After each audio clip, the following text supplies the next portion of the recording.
এত স্বল্প উপকরণে যে এত মজাদার রেস্টুরেন্টের মতো চিকেন বটি কাবাব তৈরি করা যায় তা আজকের এই ভিডিওটি আপনি যদি না দেখেন সত্যি মিস করে যাবেন।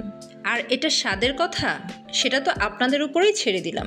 একেবারে ঘরে থাকা উপকরণ দিয়ে তৈরি করে দেখিয়েছি, কিন্তু খেয়ে বোঝার উপায় নেই এটা রেস্টুরেন্টের না। তো আর কথা না বাড়িয়ে আমি চলে যাচ্ছি প্রসেসিংয়ে। প্রথমে আমি এখানে নিয়েছি মুরগির হাড় ছাড়া মাংস। আপনি চাইলে কিন্তু হাড় সহও নিতে পারেন, তবে বেশ কিছুটা ছোট করে নিয়েছি যেহেতু বটি কাবাব করব। তারপর অন্য একটা বাটিতে প্রথমে দিয়ে দিলাম টক দই। এটা বাড়িতে ইনস্ট্যান্ট তৈরি করেছি আর সাথে সাথে পানি ঝরাতে দিয়েছি, তাই একটু ড্রাই হয়ে গেছে। এবার দিচ্ছি লবণ, তারপর দিয়ে দিলাম মরিচের গুঁড়া, সামান্য একটু হলুদ গুঁড়া দিয়ে দিচ্ছি ধনিয়া গুঁড়া, আর এটার সাথে কিছুটা জোয়ান মিক্সড করে হালকা একটু তেলে গুঁড়ো করা আছে। তারপরে দিয়ে দিচ্ছি হাফ চা চামচ গোলমরিচ গুঁড়া।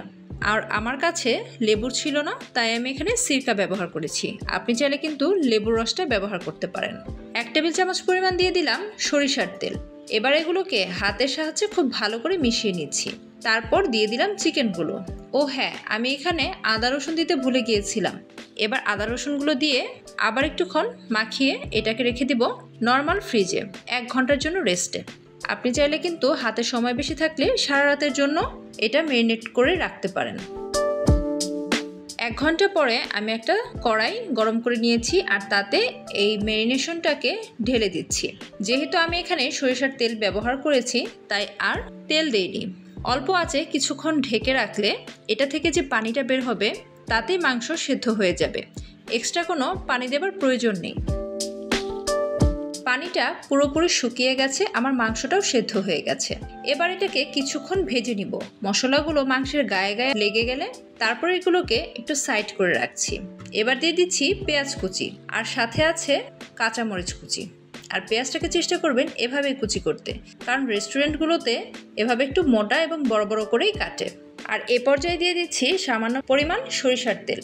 রেস্টুরেন্টের মতো টেস্ট যদি আনতে চান তাহলে কিন্তু এ পর্যায়ে আপনাকে একটু সরিষার তেলই ব্যবহার করতে হবে। এবার কিছুক্ষণ ভেজে নিব। তারপর দিয়ে দিব 2 চা চামচ টমেটো সস আর 1 চামচ পরিমাণ সয়া সস। এবার আবার ভালো করে মিশিয়ে নেব। এবার একটু নাড়াচাড়া করে মাংসের সাথে সব কিছু মিশিয়ে নিব। তারপরে দিয়ে দিচ্ছি মেথি। আমার কাছে কাসুরি মেথি ছিল না, কয়েকটা মেথি দানা এখানে দিয়ে দিলাম, এতে করে ফ্লেভারটা কিন্তু অসাধারণ আসবে। তারপর দিচ্ছি 1 চামচ পরিমাণ চাট মশলা। এবার এটাকে উল্টে পাল্টে খুব ভালো করে ভেজে নিতে হবে। মাঝখানে একটু জায়গা করে নিলাম, একটা স্টিলের বাটি বসিয়ে দিচ্ছি আর পাশের চুলাতে আমি একটা কয়লাকে খুব ভালো করে গরম করে নিয়েছি। তারপর 2-3 ফোঁটা যে কোনো তেল দিয়ে দিলেই দেখবেন এটা ধোঁয়া ছাড়তে শুরু করেছে, আর সাথে সাথেই কিন্তু ঢেকে দিতে হবে। এবার যে একটা স্মোকি ফ্লেভারটা হবে না, একদম রেস্টুরেন্টের স্বাদকে হার মানাবে। অবশ্যই কিন্তু এভাবে বাসায় ট্রাই করবেন। এবার আপনাদের সার্ভ করে দেখাচ্ছি। দেখুন তো কি সুন্দর কালার এসেছে, আর দেখতে যেমন হয়েছে খেতে তো আরও অসাধারণ। ব্যাস তৈরি হয়ে গেছে আমার আজকের রেসিপি।